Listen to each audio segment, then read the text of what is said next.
Welcome to the Ringer NFL show. I'm your host, Sheil Kapadia. Week 4 started with a wild fourth quarter in Dublin and ended with a 40-40 tie between the Green Bay Packers and Dallas Cowboys. We got a lot to get to. So we're going to play a little game with my friend Diante Lee called Buy, Sell, Hold on 3 topics. No podcast has ever done a game like this before. We are the first, in case you're wondering. We each have to pick one that we're buying, one that we're selling, and one that we're holding. So, Diante, here are the 3 storylines we've got. 1, the Packers belong on fraud watch. 2, the AFC is ripe for a surprise contender. And 3, the Jaxson Dart bump is real. So we got to assign buy, sell, or hold to each of those. Does that make sense, Diante, or did I already confuse the audience? Look, I think I can follow. I can follow well enough. You give me anything more than 3 options, my defensive coordinator brain kind of starts going haywire a little bit, but I think I can follow this one for the sake of the show. Okay, there we go. 3 topics. All right, let's take a break. Let's come back and get to it. This is the Ringer NFL show presented by FanDuel, and the NFL is officially back. So if you're going to be in it with FanDuel. They've got the goods, futures, live betting, SGPs, your way bets, all of it. The app's clean, it's fast, and yeah, when you win, you get paid instantly, which is nice because Sunday patience doesn't exist. So get your bets in, build something bold, and make every game feel bigger. Download the FanDuel app or head to FanDuel.com/RingerNFL to get started. The Ringer is committed to responsible gaming. Please visit rg-help.com to learn more about the resources and helplines available, and listen to the end of the episode for additional details. Must be 21 plus and present in select states, or 18 plus and present in DC, Kentucky, or Wyoming. Gambling problem? Call 1-800-GAMBLER or visit rg-help.com. Call 1-888-789-7777 or visit ccpg.org/chat in Connecticut. Paid endorsement.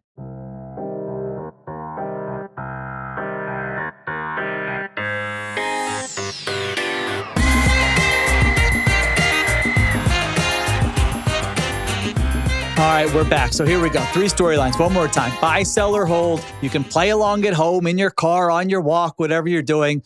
The Packers belong on fraud watch. The AFC is ripe for a surprise contender, and the Jaxson Dart bump is real. All right, the first one, the Green Bay Packers on fraud watch. Diante, I'm holding on this one. Okay, I'm trying to settle down. We just finished watching the game. I'm reminding myself that it's still early. Having said that, I would be disgusted if I were a Packers fan. I mean, you watch that game, they get the ball back with 4:40 left in overtime.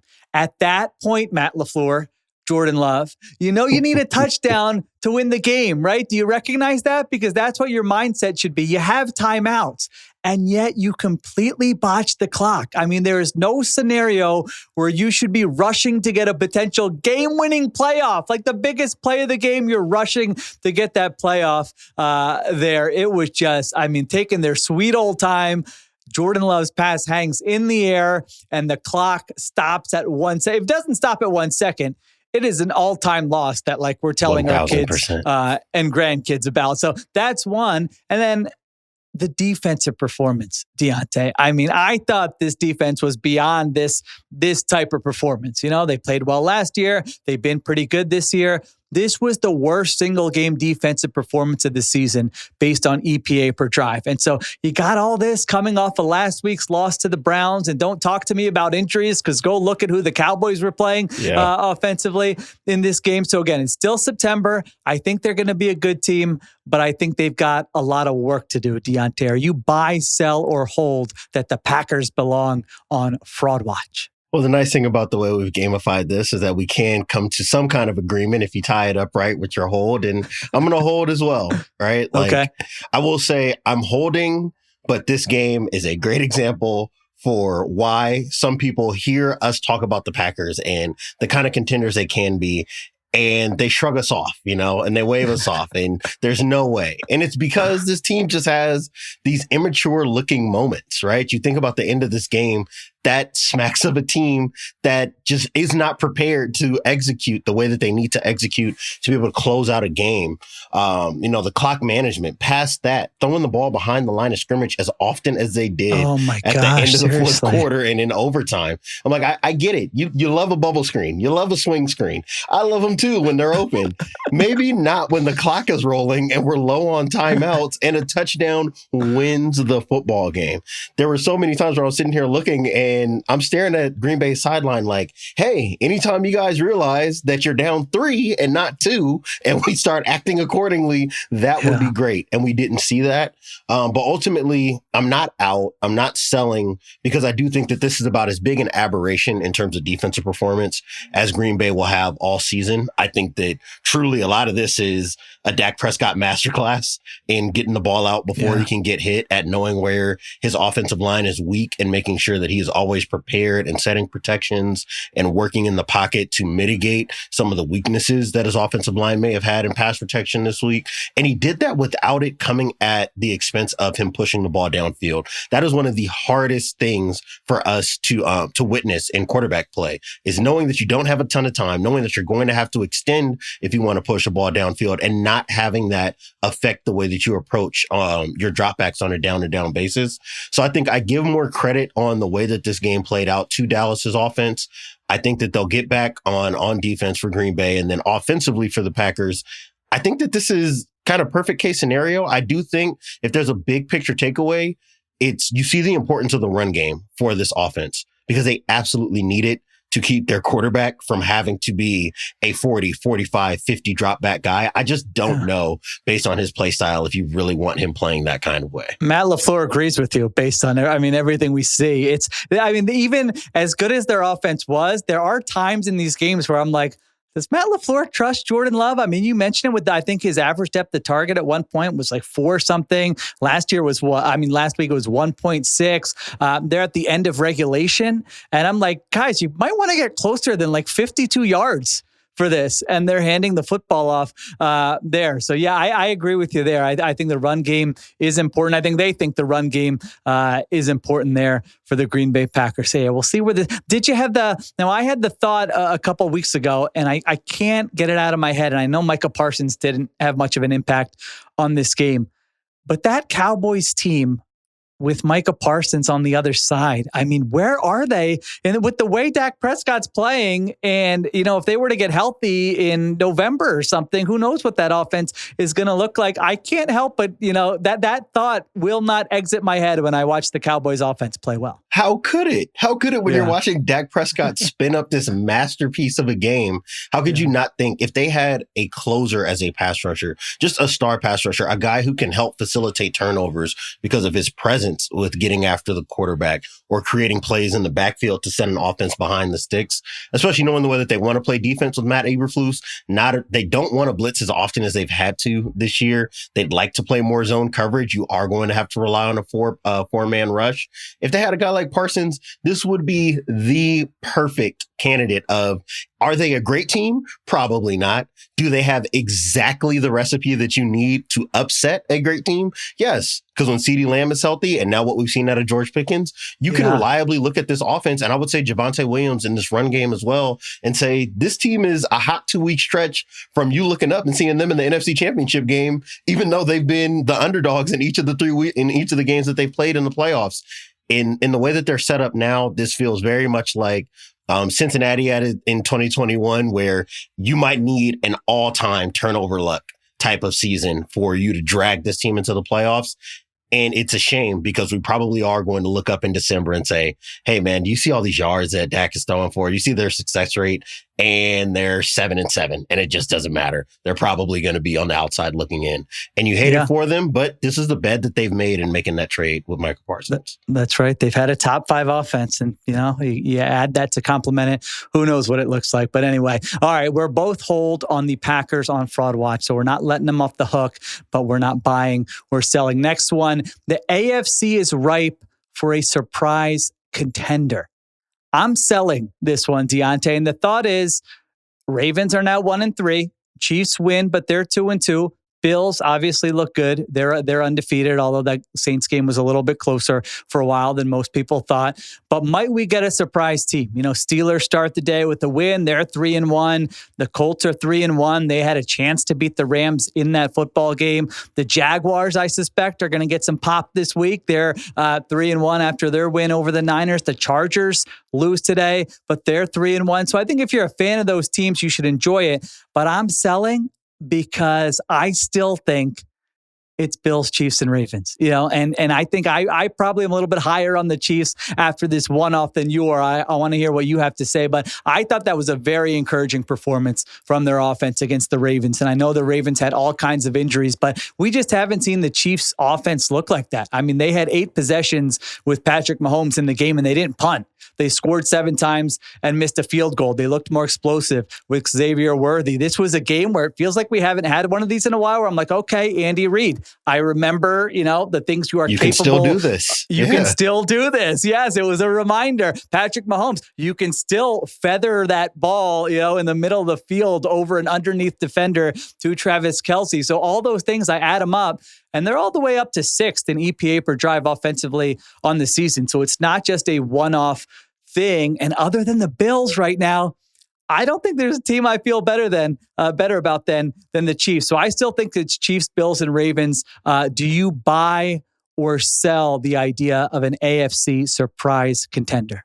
I'm buying right now. I do think a lot of that is based on how I feel about the Chiefs. So I think that you're right in how you're prescribing this, right? And if you do genuinely believe that the margin between the Chiefs, and I would say the Bills right now, who are the class of the AFC at this time, if you believe that the margins between those two teams are still as tight in 2025 as they've been in 2024 and 2023, then I can see why you would sell. I think that for me, I look at Buffalo in a class of its own right now, as far as the regular season goes, right? Playoffs, its own entity. We'll talk about that as we get closer to it. I do think when I look at the Chiefs and the ways in which they can be vulnerable, and I would certainly say with the Ravens, which is a button that I've been kind of pushing since we spoke last on last Monday after their loss to Detroit. And I would say I'm probably tripling down on some of my sentiments now with the injuries and their defensive performance and where things are trending.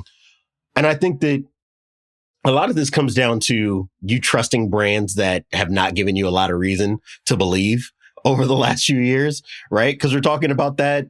We're talking about this quartet of the Chargers, the Colts, the Jags, and the Steelers, right? Like, I do think that there's a little bit of a leap you have to make with all the quarterbacks except for Justin Herbert, who has been playing like an MVP. I would say that this was as bad of a performance this Sunday as you'll see from him in the regular season. Both interceptions, not only do they take potential scoring drives off the board for the Chargers, it puts the Giants in immediate scoring position, right? So that definitely was felt big time. But if you look at them on a down and down basis and on the whole over the first month of the season, they do look like a legitimate contender. I would say that besides Buffalo, they've been the best team in the AFC on a play-by-play basis. The result of this week notwithstanding. And then I would say the Colts, to me, they outplayed the Rams today. If A.D. Mitchell can kind of keep his wits about him for a couple of plays, not only would they have won, they probably would have won by 2 possessions. Give away an explosive touchdown as a receiver, and then as a blocker, you get this absolutely heartbreaking holding call that would have allowed you to take control of the game on a Jonathan Taylor touchdown. That would have been, I think those two teams for me, I'm kind of looking at them and I'm pretty much buying where they are, especially, compared to the Broncos, compared to where the Ravens are right now, compared to what I believe of the Chiefs right now. I think that those are the kinds of teams that I can legitimately look at and see the way that they're playing defense, how they're forcing turnovers, the fact that they're not usually turning the ball over on offense and they've been able to find some explosive plays. They've checked the boxes for me well enough for me to believe that they could be legitimate contenders by the time we're having these conversations again in December. Yeah, I've doubted the Colts basically every week. I'm like, all right, it's going to come to an end here. But man, I had close eyes on that game. And I was like, feels like they're outplaying the Rams. They were the better for team most of this game. Yeah, like you mentioned, those 2 plays right there. And obviously you get the 2-2 they only have 10 players on the field at the end, which is like, I want to rip them, but also it's like, well, all right, it's easier to give up a long touchdown this year. I'll give you that one mulligan. I mean, it ends up costing you the game ultimately, but they haven't been bad this year. Yeah. I mean, I can't get to the point where I'm going to think that the Colts are contenders unless it actually happens. I'll just be honest. Now, I can give them more respect, which I'm giving them now because they have had a heck of a month. They've been the biggest surprise maybe in the entire NFL. So I give them respect. I'm with you on the Chargers, but now you got a Joe Alt injury in this game, which as of this recording, we don't know how serious it is, but to be down 2 offensive tackles, Justin Herbert has been hit 26 times in the last 2 weeks. And so probably not sustainable. Not sustainable for him. So we got to see what happens there. But I'm with you. It was a bad loss, but it's, they have been good for a month here. Now, we both still have the Ravens here, but they've got 7 or 8 starters on defense did not finish this game because of injury. Lamar Jackson, hamstring injury. As of this recording, we don't know how healthy he is. I'm not giving up on them. If you told me Ravens or Steelers to win the AFC North, I still have the Ravens to win the AFC North. If you feel the same way, why? I do right now. But so much of this is going to be contingent on what we hear about Lamar Jackson, what we hear about Marlon Humphrey, who left the game, what we hear about Nate Wiggins, who had to be carted off on Sunday against the Chiefs. You know that Nnamdi Madubuike is on IR. They still haven't even really specified the extent of his neck injury, right? The last time John Harbaugh was asked, he was like, I'll say something that when the doctors say I can say something about it, which to me sounds like, is his season over? Not good. Right? And they just don't want to admit it yet. Does this guy need surgery? And you're trying to avoid that as an option for as long as you can. So that doesn't make me feel good. And you just look at the numbers, man. And I wrote about it last week, coming into this week of games. You judge what the Ravens are right now in 2025 over the last decade of football. And you were talking about a bottom 10 defensive performance over hundreds of teams that have played over the last decade. And that is, not only is that totally out of character for the Ravens, that is the kind of thing that disqualifies you from being a legitimate contender. Now, Sunday, if people want to look Sunday and say Lamar Jackson, not his best outside of the opening script, totally fair. The turnovers were killer. I think that he is kind of falling back into some 2022 habits of managing the pocket poorly because he's anticipating pressure. Blitz comes and now he's panicking or making the worst out of it. These are a lot of conversations we were having before he got his extension. And we thought that maybe he turned a corner in 23 and 24 in that respect. This was not a great performance from him in that light, but really it's the defense. And I think that the margins have been way too thin for this team. This is a way I would expect to talk about the Chiefs, who have had attrition on this roster year over year as you try to contend and you have less opportunities to improve your team. I would not expect a team with as many all-pro level talents as that in the way that Baltimore does to be struggling the way they are on a week-by-week basis. And after this game, we have to legitimately say that they are trending in the wrong direction if you genuinely believe that they're contenders. Yeah, it's unsettled. It's early, but it's unsettled. It could get worse if some of these injuries are really serious, if Lamar Jackson misses time, but it's sort of a wait and see there on the Ravens. Okay, so if I said I have a crystal ball and the Chiefs, the Ravens, and the Bills, none of them are in the Super Bowl in the AFC, it sounds like you would say, all right, then the Chargers are in the AFC. I would say the Chargers. Okay. The story would be that the Chargers are the number 1 or number 2 defense in the NFL by year's end, and they're riding that defense to the end, and then Justin Herbert does just enough to keep that offense afloat. Okay, I agree with you. I would say Chargers, and then if it was hey, one of these teams or 2 of these teams go win 10 games, I'm with you too. I would go Chargers and Colts there. Steelers played really well today. I need to see more. Second hardest remaining schedule in the NFL. They've beaten Justin Fields. They beat a Patriots team that turned it over 5 times, and they beat Carson Wentz. Yeah. And they won those games by a total of 12 points. So I just need to see more. Jags defense has surprised. They have stretches of offense that I like, but I don't really trust them quite yet. So I need to see more with the Jaguars as well. All right, let's take a break. We come back. We get to the last one, Jaxson Dart. This episode is brought to you by Little Caesars, the official pizza sponsor of the NFL. At Little Caesars, the pizzas are always large, so you'll always get more bite for less buck on game day.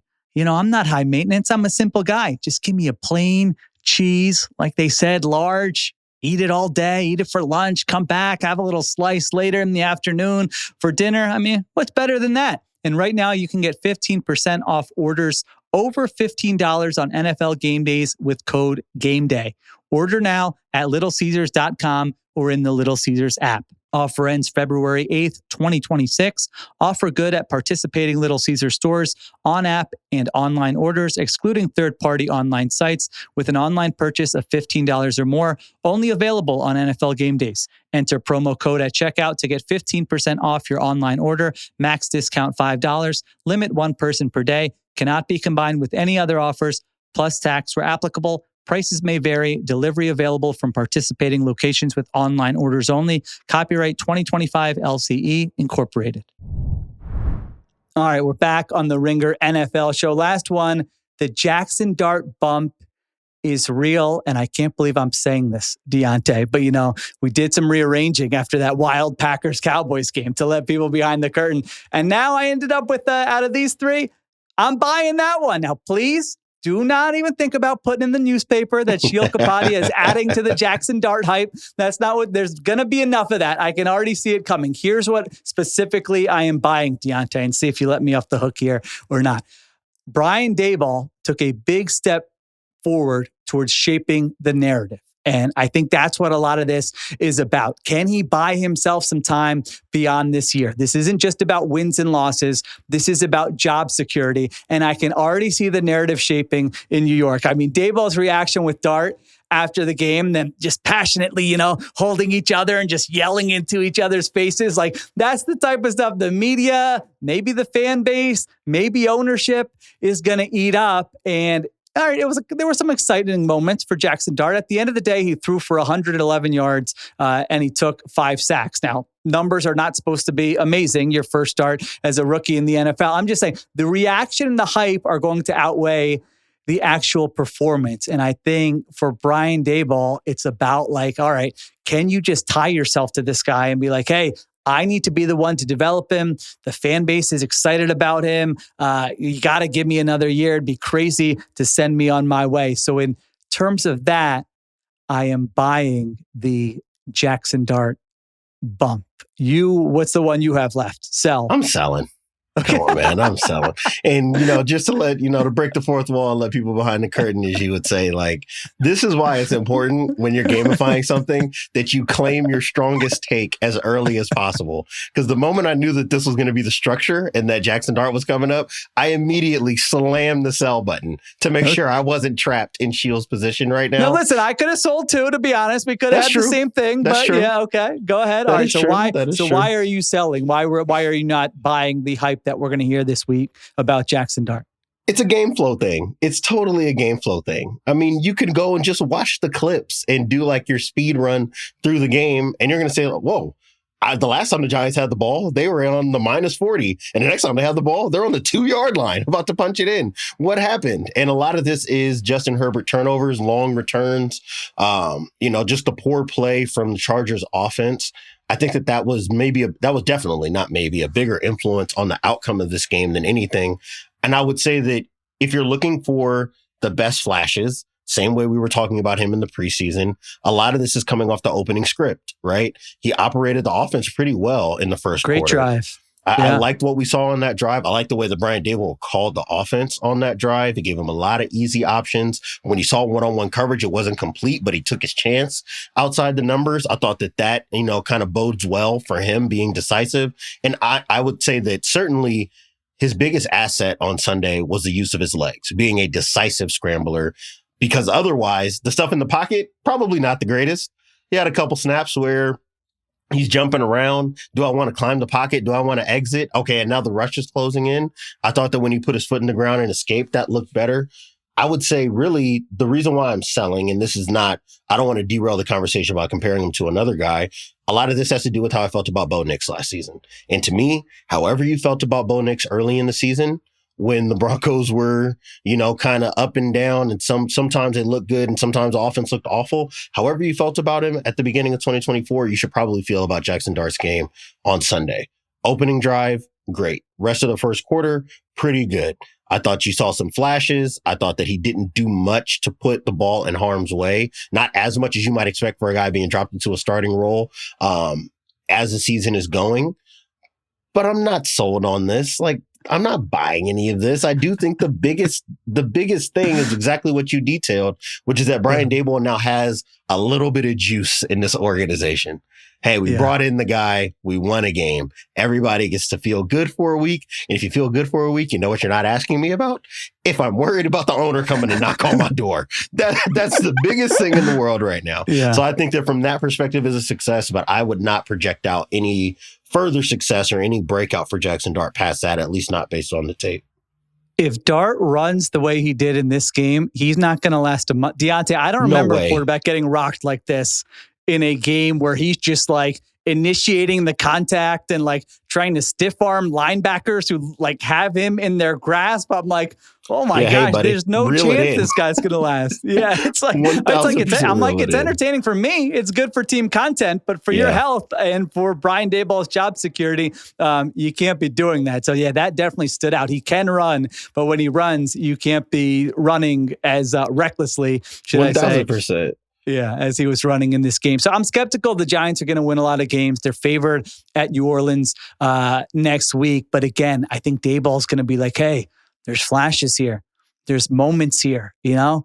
Give me a chance. And now Malik Neighbors is feared to have a torn ACL. So like the winning, I think even becomes less important. It's like, come on, what did you expect me to do? You know, we lost Neighbors and the O-line and look at the team they're giving me. But man, everybody, there's Jaxson Dart jerseys are being sold. People are excited in the crowd, and they were excited in the crowd. You know, Giants have had not a lot to cheer about in the last decade, really. So they were excited about Jaxson Dart. And yeah, I think this week there's going to be a lot of hype. There's going to be some back pages. There's going to be some TV segments.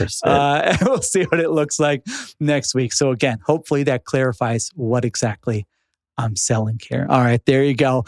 Buy, hold, sell. Did you agree? Did you disagree? Let us know with our takes what you thought of it. Thank you to Diante Lee for joining me. I will be right back with the Hurry Up.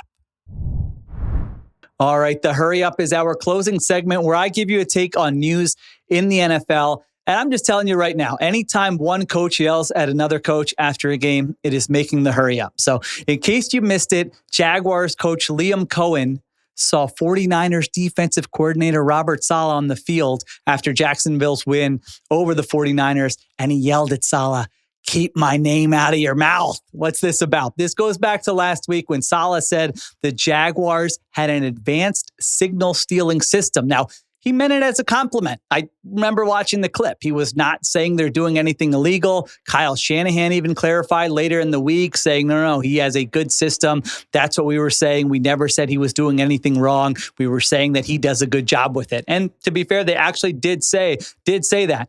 But apparently Liam Coen didn't care. So two takes here. One, coaching beefs are fun. Let's have more of them. So that's a nice storyline here early in the season. But more importantly, this Liam Coen might be like the most intriguing new character in the NFL this season. If you watch the Jaguars in previous weeks, you saw Coen literally yelling and he's like gesturing at Trevor Lawrence really aggressively in between plays after Lawrence throws a bad pass, like telling him, no, that ball's got to be here. And Lawrence is like waving him off. You have that. Now we've got Coen yelling at an opposing coach. And remember, even when Coen got hired, there was that whole story where the Bucs said, hey, he's ghosting us. We can't get in touch with him. We don't know if he's taking the job or not. So the Jaguars don't get a ton of national pub, but Liam Coen seems like a character, and he seems like he might have a short fuse, and he's not afraid to ruffle feathers.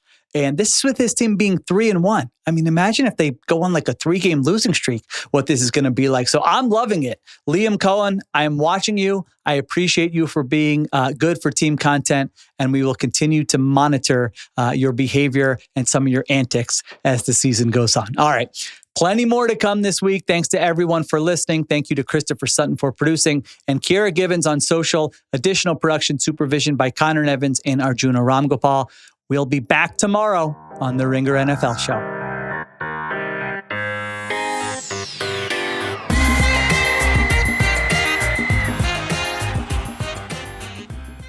Must be 21 plus and present in select states. For Kansas, in affiliation with Kansas Star Casino, or 18 plus and present in D.C., Kentucky, or Wyoming.